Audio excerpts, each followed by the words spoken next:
So this is what's called a Tesla destination charger, and high-end restaurants have them, high-end hotels have them, ski areas in Vermont have them.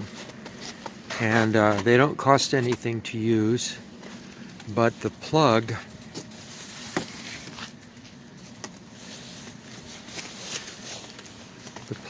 will not go in here. Totally different. So this is what's called a Tesla tap, and you plug the Tesla destination charger into it,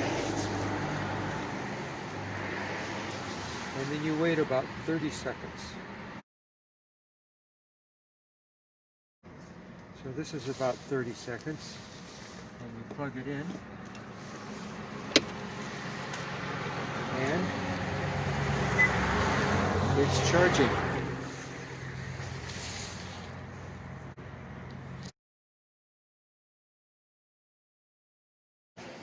So this shows it's working.